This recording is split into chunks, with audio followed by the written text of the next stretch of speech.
انسان کے اندر شہوت کا جو شیطان ہے وہ کب بیدار ہو جائے ہم نہیں کہہ سکتے. اسی لیے اللہ تبارک و تعالیٰ نے مرد اور عورت جب جوان ہو جائیں ان کو نکاح کا حکم دیا ہے تاکہ ان کی شہوت کا صحیح استعمال ہو, غلط دشا میں وہ قدم نہ اٹھائیں, غلط رخ پر وہ نہ جائیں. حضرت مریم نے جب یہ کہا کہ میں رحمان کی پناہ چاہتی ہوں, اب حضرت جبریل نے کیا جواب دیا؟ قال انما انا رسول ربک لاہب لک غلاما زکیا. کہا اے مریم تو غلط سمجھ رہی ہے, میں کوئی انسان نہیں ہوں, میں اللہ کا فرشتہ ہوں, اور میں اس لیے تیرے پاس آیا ہوں تاکہ میں تجھ کو یہ خوشخبری دے دوں کہ تجھے بہت جلد ایک بچہ پیدا ہونے والا ہے, بہت نیک بچہ, بہت پاک صاف بچہ, بہت اچھا بچہ. اچھا آپ نے غور کیا ہوگا جب بچہ پیدا ہوتا ہے تو روتا ہے, اور میڈیکل سائنس کے حساب سے بچے کو رونا ضروری بھی ہے. بچہ نہیں روتا ہے تو پرابلم ہو جاتی ہے. بعض بچے نہیں روتے ہیں تو بعد میں بڑی بیماریاں پیدا ہو جاتی. بعض بچے تو بول ہی نہیں پاتے اگر پیدائش کے سمے وہ نہیں روتے.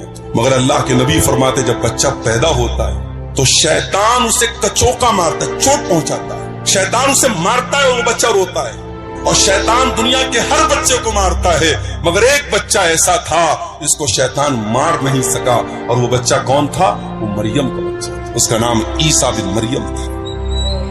حضرت جبریل نے کہا کہ اے مریم ایسا بچہ پیدا ہونے والا ہے تجھے, غلاما زکیہ, جو بہت نیک بچہ.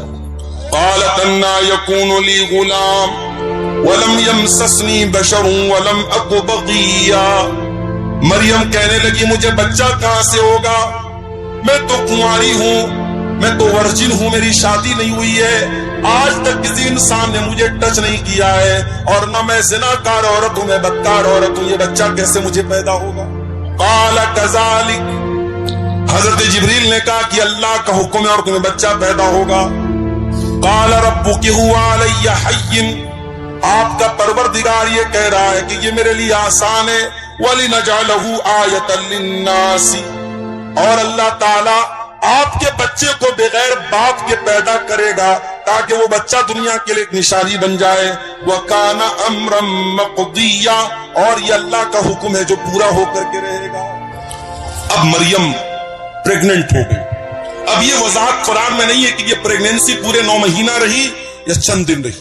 فَحَمَلَتْهُ, مریم کے پیٹ میں عیسیٰ علیہ السلام وجود میں آ گئے. مریم کے پیٹ میں عیسیٰ علیہ السلام وجود میں آ گئے, مریم کو حمل ٹھہر گیا.